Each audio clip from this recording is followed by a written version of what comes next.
Without like the hospital and without help of medical terminal and all that, I think he wouldn't be alive. Oh, I wouldn't have a dad. It'd be very much different. I don't know, there was just something in my mind, it was just unright. And it wasn't 3 minutes later he called and said, "There's something wrong with Dad. There's something wrong." I mean, it was just a matter of minutes. And I see him laying there confused and kind of his arms flailing, and he was trying to move and trying to get up, and Isaiah was going, "I don't know what's wrong. I don't know what's wrong." He was non-responsive and flailing and definitely out of sorts. There was definitely something terribly wrong. Terribly wrong. We're out in the boonies. We're in the middle of nowhere. It takes us 45 minutes to get anywhere. Woo, it was quiet for a long time.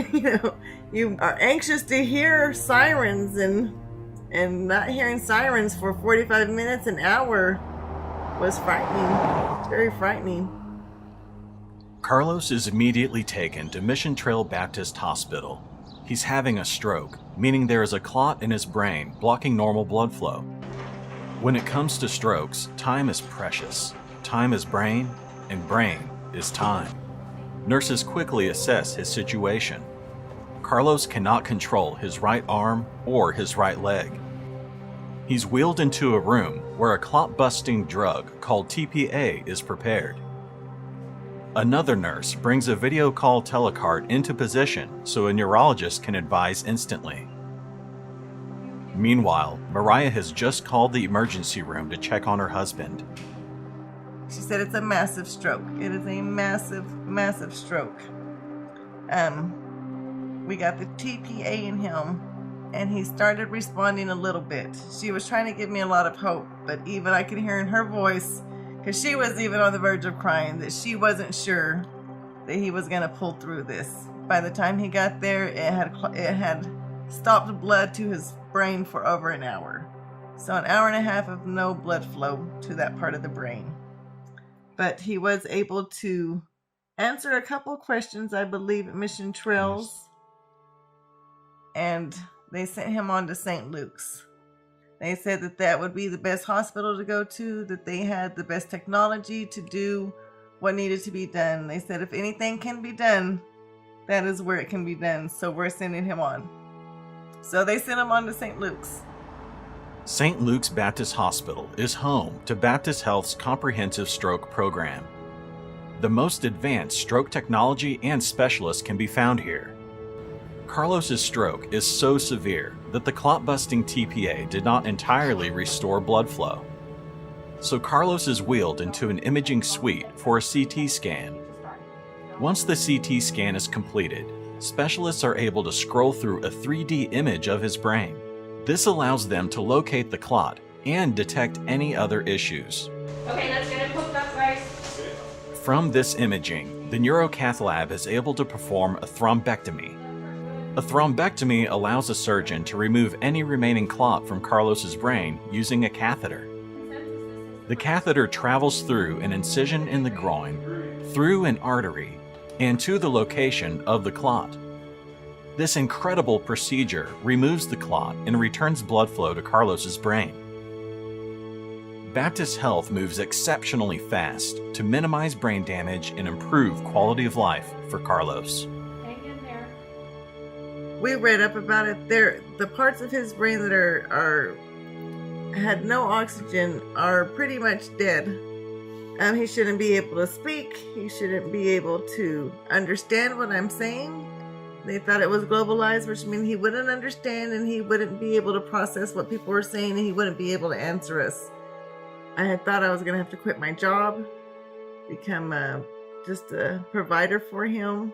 Would he end up in a nursing home? It was pretty scary. I didn't know if I would be able to continue working. I woke up and I looked at Sandra and she said Raya is with you. and I thought, well, I need to go home and fend for myself.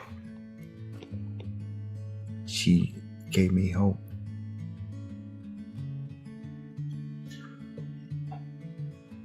They gave me hope. St. Luke's takes a team approach to rehabilitation. A vast assortment of specialists help Carlos to breathe, eat, use his arm, sit up, walk, and even relearn how to speak. The care these specialists pour into Carlos inspires real progress every day. I eat high fat. It's easy, isn't it? Yes. Every day that I went, he was talking more, he was walking more, he was moving more, he was understanding more every single day. It was amazing. We did not think that the process would be quick. It was amazing. And they must have been great, because we know that he does not always, he's not the most personable person. He's kind of a shy person. He doesn't like everybody, but he loved those therapists and did whatever they wanted. And I was thankful for that. I was thankful. Baptist Health assigns Bree, a nurse navigator, to Carlos and Mariah to guide them in their journey to recovery. Bree reached out to us when he first got home, before I figured out who to reach out to, and so I appreciate everything she did. It gave me a lot of comfort to know that there was somebody I could call if something happened, and it's nice to be able to talk to somebody who also sees his progress and who we can discuss things with. It's been a real lifeline for us. What have you been up to? Well, just they're going to therapy and Going to therapy? fishing. You're fishing? Yes. That is awesome. Other than that, just a little get clean and You're cleaning? yeah. That's awesome. Clean is wonderful. Yes. That is great. I'm so happy to see you. You're doing awesome. Thank you. Thank you. I'm happy to go lucky.